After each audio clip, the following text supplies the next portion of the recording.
আর সকাল সকাল টাটকা মাছ নিয়ে চলে এসেছিলাম, সাথে ধুয়ে নুন হলুদ মাখিয়ে আর কড়াই গরম করতে দিয়ে দিয়েছিলাম। আর এদিকে আমি কচু আর আলু কাটছিলাম। অ্যাকচুয়ালি মা অনেক দিন ধরে বলছিল আলু দিয়ে কচু দিয়ে একবার মাছের ঝোল কর, অনেক দিন খাইনি, তাই আমি বানাতে লেগে গেলাম আজকে আলু দিয়ে কচু দিয়ে মাছের ঝোল। আর এই মিনি ব্লগটা যদি আপনাদের সবার ভালো লেগে থাকে তাহলে অবশ্যই আমার চ্যানেলটাকে লাইক শেয়ার সাবস্ক্রাইব করে দেবেন। এই রেসিপিটা ট্রাই করে আমাকে অবশ্যই কমেন্টে জানাবেন যে খেতে কেমন হয়েছিল। আমাদের তো খেতে ভীষণ ভালোই লেগেছে, মা খেয়ে পরে ভালোই রিভিউ দিয়েছে, তাই আপনারা একবার ট্রাই করে দেখুন এই রেসিপিটা।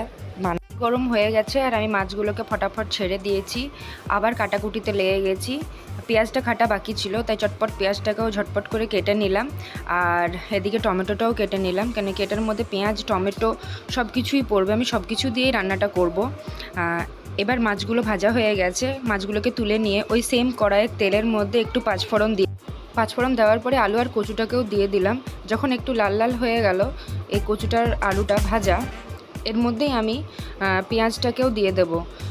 আর বেশি তেল লাগবে না, তাই জন্য আমি একসাথেই করে নিচ্ছি। পেঁয়াজটাকেও দিয়ে দেওয়ার পরে পেঁয়াজটাকেও ভালো করে কষে নেওয়ার পরে যখন অনেকটা লাল হয়ে গেল তখন এর মধ্যে আমি টমেটোটাও দিয়ে দেবো। টমেটোটা দেওয়ার পরে এর মধ্যে সামান্য নুন আর হলুদ দেব, তারপরে জিরা গুঁড়ো দেব, আর একটুখানি টেস্টটাকে ব্যালেন্স করার জন্য চিনি দেব। সব কিছু যখন ভালো করে কষা হয়ে যাবে তখন এর মধ্যে আমি আদা রসুন আর কাঁচা লঙ্কা বাটার যে পেস্ট আছে সেটা দেব। এবারে আর কি, এবারে শুধু কষে নেওয়ার অপেক্ষা, খুব ভালো করে কষে নিতে হবে। এবারে যখন কষা হয়ে গেলে তেল ছেড়ে দেবে এমনিভাবে, তখন ওর মধ্যে জল দিয়ে দেবো। জল দিয়ে পরে ঝোল ফুল হওয়া তব্য ফুটে ওঠা অবধি ওয়েট করব। বাস, ঝোল ফুটে উঠেছে, আলু কচু সিদ্ধ হয়ে গেছে, মাছগুলোকে দিয়ে ভালো করে নাড়াচাড়া করে আর উপর থেকে ধনেপাতা ছড়িয়ে দেব আর নামিয়ে নেব।